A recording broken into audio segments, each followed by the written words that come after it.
They tried to silence one human child. Earth silenced their entire empire. The first person to set foot on New Haven after the fleet arrived was Medical Officer Hannah. She had volunteered immediately when she heard about the colony's condition. She walked through the streets with her medical team, seeing 2,000 people who looked healthy but were profoundly broken. Adults wandered aimlessly. Children sat in silence, their eyes empty. All of them were trapped inside themselves, unable to express what they felt or thought. Hana found Jiho sitting with his parents outside their farmhouse. The boy looked exhausted. He had carried the weight of an entire colony on his small shoulders for 6 months. When Hana knelt down beside him, Jiho finally let himself be a child again. He collapsed into her arms and cried. "You did so well," Hana told him gently. "You saved them all. Now let us help." Hana's team began immediate treatment. They had brought specialized equipment designed by engineer Kyung-min, who had spent the past months developing a neural rehabilitation system. The Valtrine weapon had destroyed communication pathways in the brain, but human brains were adaptable. With intensive therapy and neural stimulation, some pathways could be rebuilt. It would take years and not everyone would fully recover, but there was hope. While medical teams worked on New Haven, Admiral Hyunwoo prepared for war.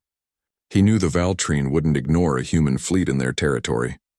He also knew that a direct battle would be suicide. The Valtrine military was vast and powerful. But humans had something the Valtrine didn't: the ability to adapt and improvise. Hyunwoo divided his fleet into small strike groups. Captain Minsu led a team of fast attack ships. Commander Yoonji commanded the Tactical Planning Division. Wing Leader Jaewon took charge of the fighter squadrons. Each group had a specific mission, and none of those missions involved fighting fair. The humans had studied Valtrine technology and tactics. The crystalline aliens relied on precise coordination and established doctrine. They had perfected their military strategy over thousands of years. Every battle followed patterns that had proven successful countless times. That perfection was their weakness. They couldn't adapt quickly when something unexpected happened, and humans specialized in being unexpected. The first Valtrine battle group arrived 2 weeks after Hyunwoo's fleet reached New Haven. 5 heavy cruisers and 20 support ships, more than enough to destroy the human force by conventional calculations. The Valtrine commander broadcast a warning demanding immediate surrender. Hyunwoo's response was to scatter his fleet. The ships broke formation and ran in different directions, some toward the Valtrine, others away, some diving toward the planet while others climbed toward open space. It looked like panic and chaos. The Valtrine commander, confused by this lack of organized response, divided his own forces to pursue the fleeing humans. That was his first mistake. Captain Minsu's fast attack group had hidden near the planet's moon. When the Valtrine ship split up, Minsu's team struck from behind, targeting engines and communication arrays rather than fighting directly. The Valtrine ship suddenly found themselves unable to coordinate with each other, each one isolated and confused. Commander Yoonji had calculated the exact positions where the Valtrine would be most vulnerable. She had studied their formations, their response times, their tactical preferences. She predicted their movements before they made them, positioning human ships exactly where they needed to be.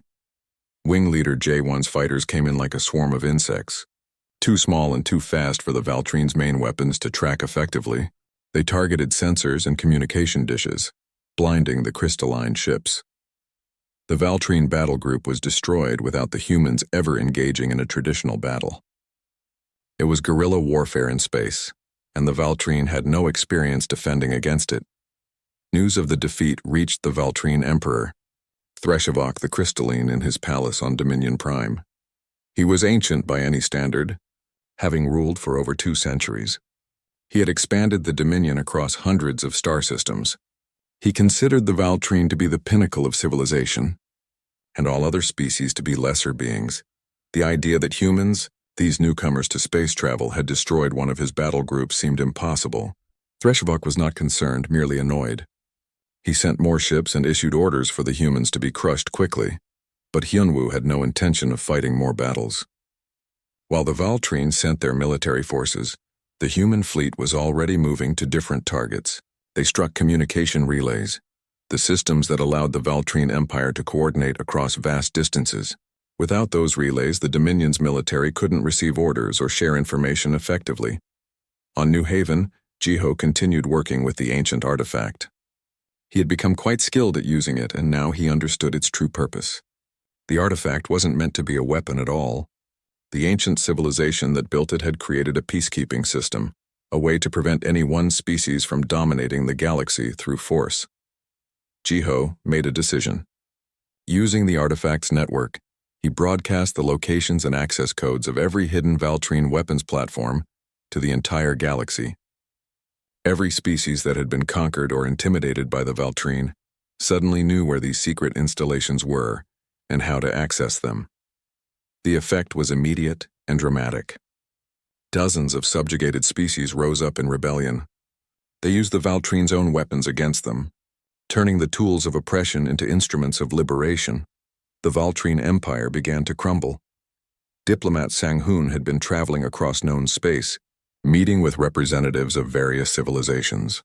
He carried evidence of the silenced worlds, proof of the Valtrine's atrocities. Species that had feared the Dominion now saw it for what it was, a corrupt empire built on cruelty and deception. Sang-hoon brokered an alliance called the Coalition of Voices. 43 different species joined, united by their opposition to the Valtrine and their support for the silenced victims. Humanity, the newest spacefaring species, became the symbolic heart of this coalition because of one boy who refused to remain silent. The war spread across the galaxy. But it wasn't the war the Valtrine had expected. They had prepared for traditional battles, fleet against fleet. Instead, they faced rebellions from within, attacks on infrastructure, and the loss of their hidden strategic advantages. Every doctrine they had perfected became useless against enemies who refused to fight conventionally. Captain Minsu led a daring raid on the central production facility for the silence weapon, the device the Valtrine had used on New Haven and countless other worlds.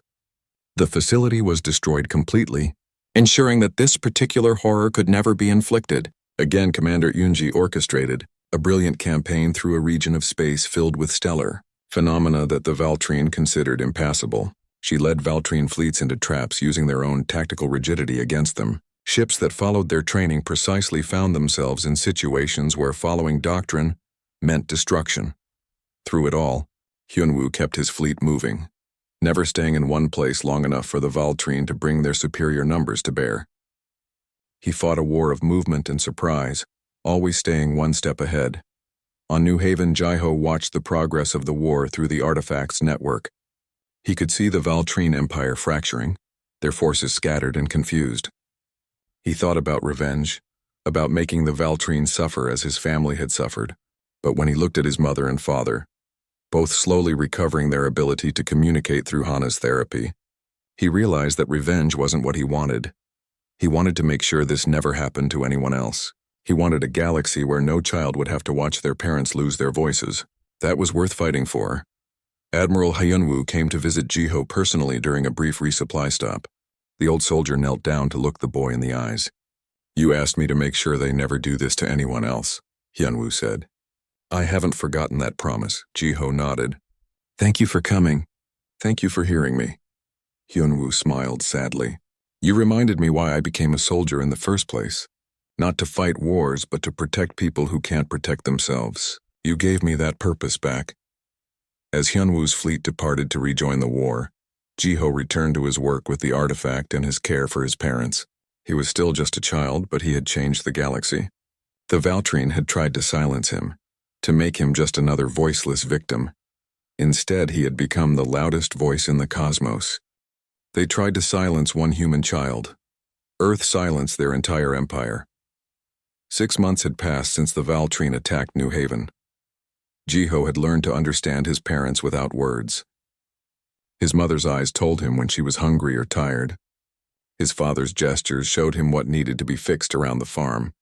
The colonists had developed their own system of survival, moving through their daily routines like sleepwalkers trapped in a nightmare they could never escape. The automated systems kept most of the colony running. The power plant operated itself. The water pumps continued working. The agricultural machines harvested crops on schedule. But the colony was dying slowly, without the ability to coordinate, to plan, to communicate complex ideas. The humans of New Haven were becoming less than human. Jiho spent his days taking care of his parents and exploring the artifact that had brought this disaster upon them. The strange sphere still sat in Administrator Tajin's office where everyone had left it. Jiho had carried it back to his house, feeling somehow responsible for it. Every night he would touch its surface and watch the symbols glow. He was beginning to understand them. The symbols weren't words in any language he knew, but they conveyed meaning directly to his mind. The artifact was a key, a control system for something vast and ancient. The Valtrine had hidden weapons throughout the galaxy long ago, during their wars of expansion. This artifact was a map to those weapons and a way to control them. Jiho didn't fully understand the implications. He was still just a child, but he knew the artifact was important, and he knew the Valtrine had hurt his family because of it. On Earth, Admiral Hyunwoo sat in his small apartment and watched Jiho's message for the 100th time. He had retired from active military service 3 years ago, after his daughter Jiwon had been killed in a pirate raid. The loss had broken something inside him, and he had accepted a teaching position at the Naval Academy, content to live out his remaining years training others. But this message had changed everything. The boy's voice reminded him of Jiwon, the way she used to call him when she was scared, and the message itself was horrifying. An entire colony rendered mute, unable to call for help, left to suffer in silence. The United Terran Council had been debating the issue for months. Delegate Suman had argued passionately for immediate military action. But others were cautious. The Valtrine Dominion controlled hundreds of star systems. Earth had only recently developed faster than light travel. A war with the Valtrine could mean humanity's extinction. Hyunwoo had attended several council meetings as an expert consultant.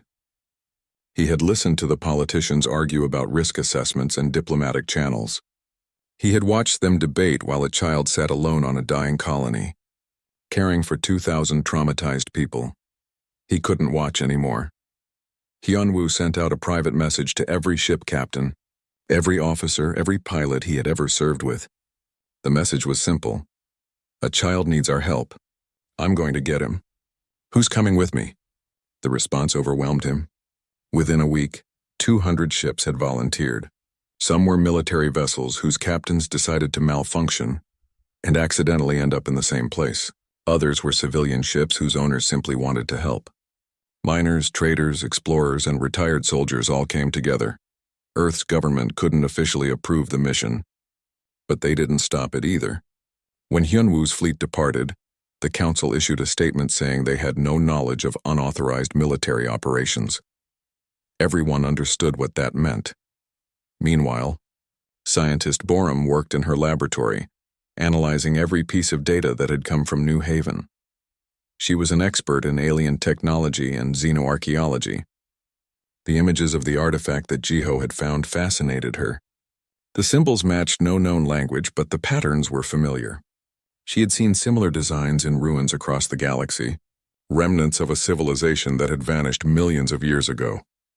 Borum made a breakthrough when she cross-referenced the symbols with gravitational anomalies mapped throughout known space. The artifact wasn't just a weapon system. It was a key to a network of facilities hidden in stellar phenomena that most species considered navigational hazards. The Valtrine had found these ancient facilities and claimed them as their own, using them as hidden strategic assets. But there was more. Borum found evidence of other incidents like New Haven. There were reports of colonies and outposts that had gone mysteriously silent over the past century, scattered across the borders of Valtrine space. All of them had been investigated briefly and then declared as victims of technical failures or natural disasters. The Valtrine had done this before, many times. Any species that discovered their hidden weapons network was silenced. The weapon they used didn't kill, which meant there were no obvious murders to investigate. The victims simply lost the ability to communicate and were left alive as a cruel example. Borum sent her findings to Hyunwoo's fleet and to every major government in known space. The evidence was damning. The Valtrine Dominion had been committing atrocities for generations, hiding behind their advanced technology and their reputation as a sophisticated civilization. The galaxy began to take notice. Back on New Haven, Jiho made another discovery. The artifact had a transmission function. He could send signals through the network it controlled, signals that would reach the hidden weapons platforms. He didn't activate any weapons, but he could see them now in his mind, dozens of installations scattered across space. And he realized something else. The platforms weren't just weapons. They were communication hubs. The ancient civilization that built them had created a network for coordination and connection. The Valtrine had twisted that purpose, turning tools of unity into instruments of war. Jiho had an idea. If he could access the communication function, maybe he could send messages that the Valtrine couldn't intercept or block. Maybe he could contact other victims, other silenced worlds. Maybe they weren't as alone as he thought. He spent weeks learning the system, making small adjustments, testing carefully. His parents watched him work, unable to help but present nonetheless. Sometimes his mother would put her hand on his shoulder when he was frustrated. His father would point to something that Jiho had missed, unable to explain but somehow conveying meaning through gesture alone. Finally, Jiho succeeded. He sent a pulse through the network, a simple message: "You are not alone. Help is coming." He didn't know if anyone received it. He didn't know if it would make any difference. But it felt important to try, to use his voice not just for himself but for all the silenced people across the galaxy. 3 months after sending his original distress call, Jiho detected ships approaching New Haven. He felt a moment of panic, thinking the Valtrine had returned. But these ships were different. They were human ships, hundreds of them, led by a massive carrier that broadcast a message in Korean. "Jiho, this is Admiral Hyunwoo of the Earth Defense Fleet. We heard you. We're here to help. You're not alone anymore." Jiho ran outside, looking up at the sky. He saw the ships entering orbit, their running lights like new stars in the darkness. For the first time in 6 months, he started to cry, not from fear or sadness, but from relief. Someone had heard him. Someone had come. His mother and father stood beside him, looking up at the same sky. They couldn't speak, but Jiho could see hope returning to their eyes. The silence wouldn't last forever. Help had arrived. They tried to silence one human child. Earth silenced their entire empire. The morning sun rose over the wheat fields of New Haven like any other day. Jiho ran between the golden stalks, his small hands brushing against the grain as he chased after the automated harvester. His mother Myung watched from the porch of their farmhouse, smiling at her son's endless energy. His father Dong-hyun worked in the fields nearby, checking the irrigation systems that kept their crops alive on this distant colony world. New Haven was a peaceful place. 2,000 humans lived here, farming the rich soil and sending food back to Earth and other colonies. The planet sat on the edge of known space, far from the busy trade routes and political conflicts that troubled the inner worlds. The colonists liked it that way.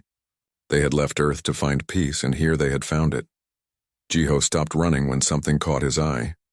Half buried in the dirt near the fence line was something that glowed with a faint blue light. The boy knelt down and dug around it with his hands, pulling away the soil. The object was smooth and covered in strange symbols that seemed to shift when he looked at them. It was about the size of a basketball, perfectly round and warm to the touch. "Mom, Dad, come look at this," Jiho shouted. Dong-hyun arrived first, wiping sweat from his forehead. He stared at the object with concern. "Don't touch it anymore, Jiho. We don't know what it is." But it was too late. The artifact had already activated when Jiho first touched it. The symbols glowed brighter, and a soft humming sound filled the air. Then, as quickly as it started, the humming stopped. The artifact went dark and silent. Myung joined them, her face worried. "We should report this to Administrator Taejin. This could be important." They brought the artifact to the colony's administrative building. Taejin, a serious man who managed the colony's daily operations, examined it carefully. He had seen many things in his years of space travel, but never anything like this. He sent images and data to Earth immediately, requesting information about what they had found. The response came faster than expected, but not from Earth. Within 6 hours, the sky above New Haven darkened. 3 massive ships appeared in orbit, their hulls made of something that looked like crystal and metal fused together. They were beautiful and terrifying at the same time. Taejin's communication console lit up. A face appeared on the screen, though calling it a face was generous. The being was composed of sharp crystalline structures that reflected light in rainbow patterns. Its voice sounded like wind chimes mixed with grinding glass. "Humans of New Haven, you have discovered something that belongs to the Valtrine Dominion. Surrender it immediately, Tajin kept his voice calm. We found an object on our land. We didn't know it belonged to anyone. We're happy to return it. There's no need for conflict. The Valtrine commander said nothing for a long moment. Then it spoke again. You have seen what you should not have seen. You have activated systems that reveal our strategic assets. This cannot be allowed. We didn't see anything, Tajin insisted. We don't understand what this object does. Please, we're just farmers. We have children here. That changes nothing, the Valtrine commander said. You will be silenced. The transmission ended. Tajin immediately activated the colony's emergency alert. Sirens wailed across New Haven. People ran from their homes and fields, gathering in confusion. Many thought it was just a drill. Jiho stood with his parents in the town square, holding his mother's hand tightly. He could see the fear in her eyes, even though she tried to smile for him. Dongyun held them both close. Then the Valtrine ships began their attack. But they didn't fire weapons that destroyed buildings or killed people. Instead, they released something invisible into the atmosphere. A wave of energy swept across the colony, silent and deadly. Jiho felt nothing, but around him every adult and child began to scream. They grabbed their heads, falling to their knees. The screaming lasted only seconds before it stopped completely. His mother collapsed, her eyes wide with terror. His father fell beside her, his mouth open in a silent cry. Jiho knelt beside them, shaking his mother's shoulder. Mom, what's wrong? Dad, wake up. Myung looked at her son, tears streaming down her face. She tried to speak, but no sound came out. Her lips moved, forming words that had no voice. She reached for Jiho desperately, her hands shaking. All across the colony, the same scene repeated itself.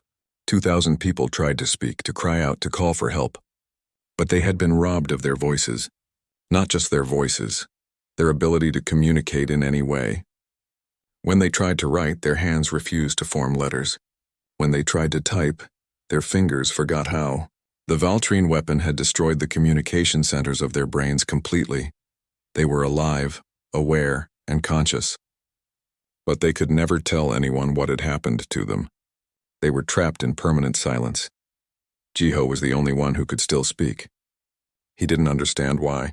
He didn't know that he had been born with a rare condition that made his neural pathways different from others.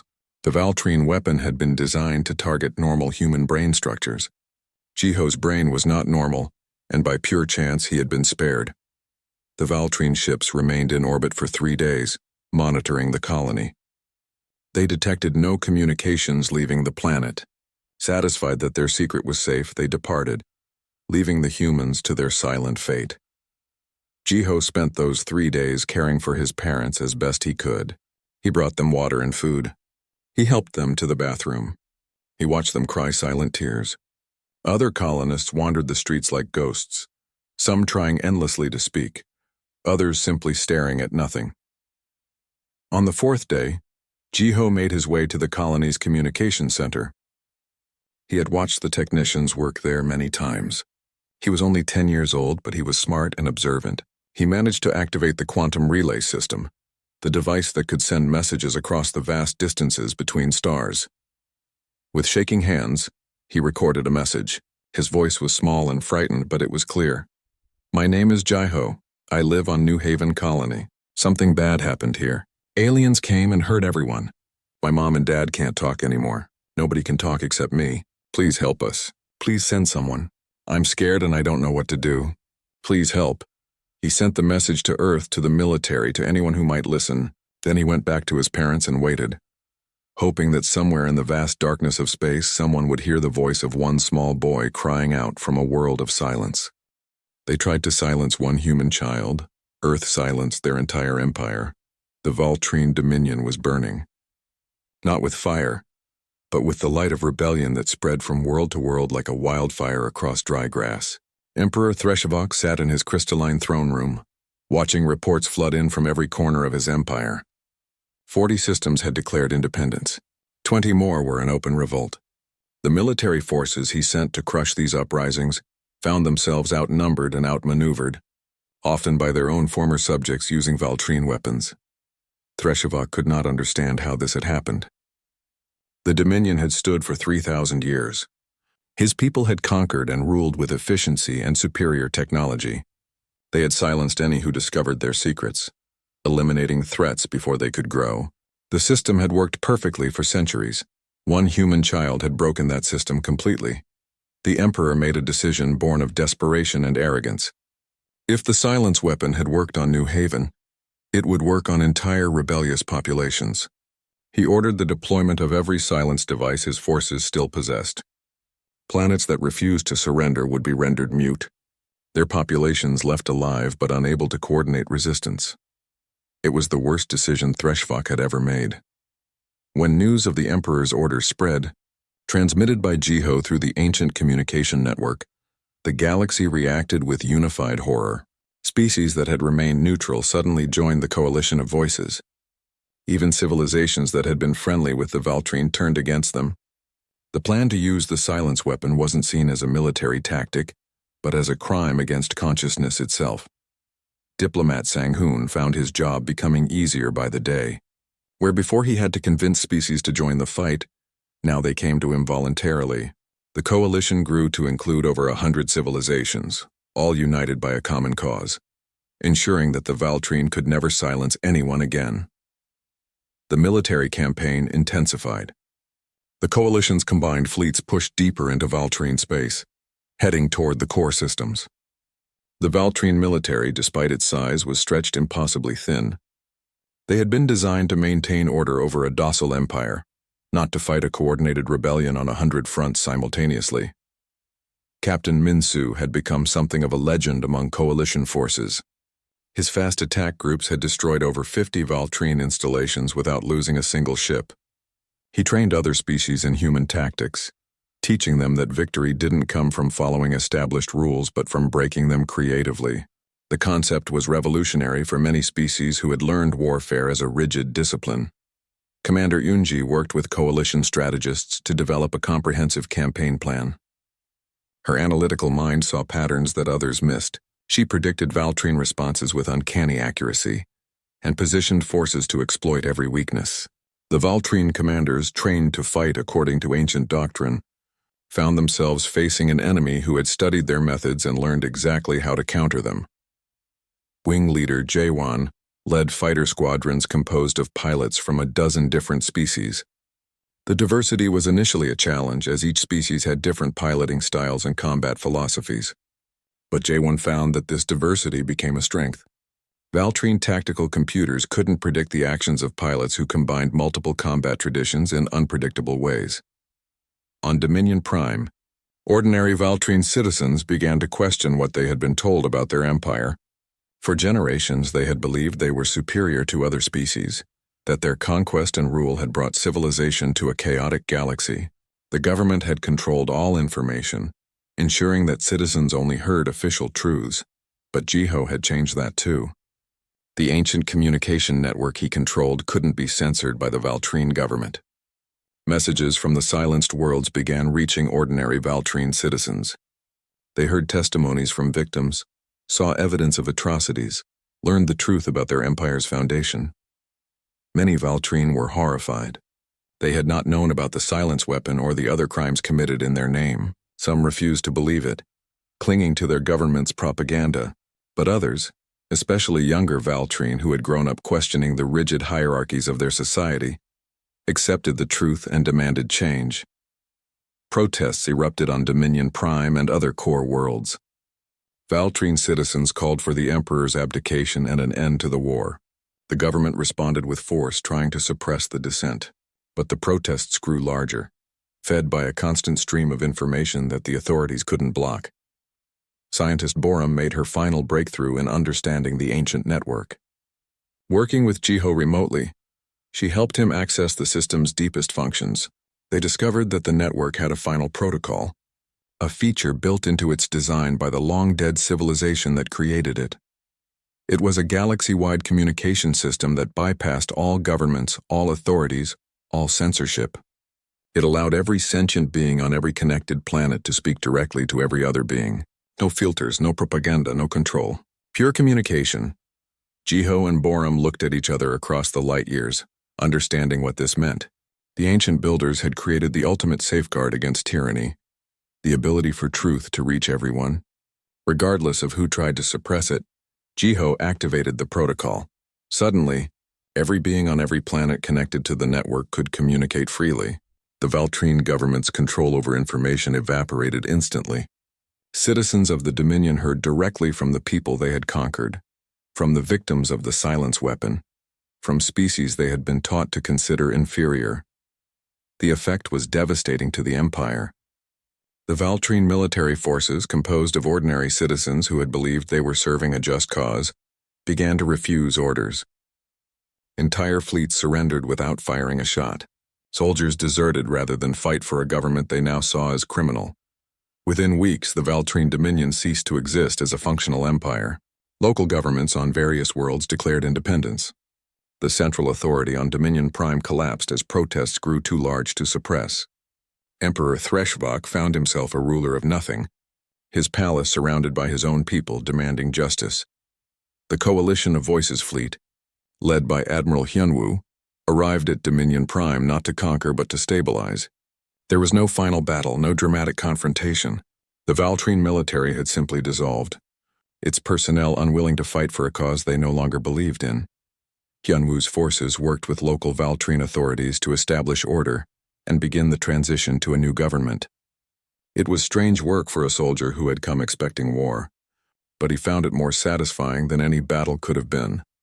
Representative Sujin arrived from Earth to begin the complex process of building a new galactic order. She brought with her a draft charter for a galactic assembly, a governing body where all species would have equal representation. The document had been written with input from dozens of civilizations, including several Valtrine scholars who had opposed their own government. On New Haven, Jiho's parents had recovered enough to speak simple sentences. It had taken a year of intensive therapy, and they would never fully regain what they had lost. But they could say "I love you" to their son, and that was enough. Medical Officer Hana continued treating the other colonists. The recovery process was long and painful, but every small victory was celebrated. When Administrator Taejin spoke his first word in over a year, the entire medical team cried with joy. Jiho sat with the artifact one last time. He had learned all of its secrets, understood all of its functions. With Borum's help, he prepared to shut down the weapon systems permanently. The galaxy didn't need weapons created by an ancient civilization, but the communication system would remain active, a gift to ensure that no one could ever be silenced again. As he powered down the weapons network, Jiho thought about the Valtrine who had attacked his home. He still felt anger toward them, but he also felt something else: pity. They had built an empire on the belief that they were superior, that other species deserved to be controlled. That belief had poisoned their entire civilization. The Valtrine had tried to silence one human child because they feared what he might say. Instead, they had taught the galaxy to speak louder than ever before. And in doing so, they had silenced themselves. They tried to silence one human child. Earth silenced their entire empire. 10 years had passed since the fall of the Valtrine Dominion. The galaxy had changed in ways that no one could have predicted. Where once there had been an empire ruling through fear and deception, now there was the Galactic Assembly, a council where over 200 species met as equals to discuss trade, security, and cooperation. Jiho stood on a balcony overlooking the assembly hall on the neutral world of Haven's Gate, a planet chosen specifically because it had no history of conflict with any species. He was 20 years old now, tall and thoughtful, with the quiet confidence of someone who had faced the worst the universe could offer and survived. He watched delegates from across the galaxy enter the hall below. There were Valtrine representatives among them, members of the reformed Dominion Council that now governed the former Empire's worlds democratically. They walked alongside species they had once conquered, engaged in conversation rather than commands. Beside Jiho stood his parents. Miyung and Donghyun had recovered much of their ability to communicate, though they still struggled with complex sentences sometimes. They had become symbols throughout the galaxy, representing all the victims of the silence weapon, who had found their voices again through medical. Officer Hana's pioneering neural therapy. Hana's treatment had helped thousands of people across dozens of silenced worlds that had been discovered after the war. Not everyone had fully recovered, and some never would, but the fact that recovery was possible at all was considered a medical miracle. Hana had been awarded honors from nearly every major civilization, though she insisted the real credit belonged to engineer Kyung-min, whose technical innovations had made the therapy possible. Admiral Hyunwoo walked up to join them on the balcony. He was old now, his hair completely white, his face lined with age, but his eyes were still sharp and he moved with the dignity of a man who had kept his promises. Nervous about the speech? Hyunwoo asked Jiho with a slight smile. Jiho nodded. A little. It's a lot of people. You've addressed the galaxy before, Hyunwoo reminded him. Your message from New Haven reached every corner of known space. That was different. I was just a scared kid asking for help. Today I'm supposed to have answers. Myung put her hand on her son's shoulder. You already have the answers, she said slowly, carefully pronouncing each word. You always did. Just tell the truth. Jiho smiled at his mother. Her voice was one of the most beautiful sounds he had ever heard, precisely because he knew what it meant that she could speak at all. Inside the assembly hall, Representative Soo-jin was preparing to open the session. She had become Earth's permanent representative to the Galactic Assembly, a position that had gained importance as humanity established itself as a trusted mediator between species. The fact that humans had fought not for conquest but to help the silenced had earned them respect throughout the galaxy. Diplomat Sang-hoon sat among the Coalition of Voices delegates, now expanded to include nearly every spacefaring civilization. The coalition had evolved from a military alliance into a mutual aid organization, helping species recover from conflicts and develop their civilizations. Sang-hoon spent most of his time now working on cultural exchange programs, building bridges between species that had never interacted peacefully before. Captain Min-soo, Commander Yoonji, and Wing Leader Jae-won were all present, though they attended as civilian observers rather than military officers.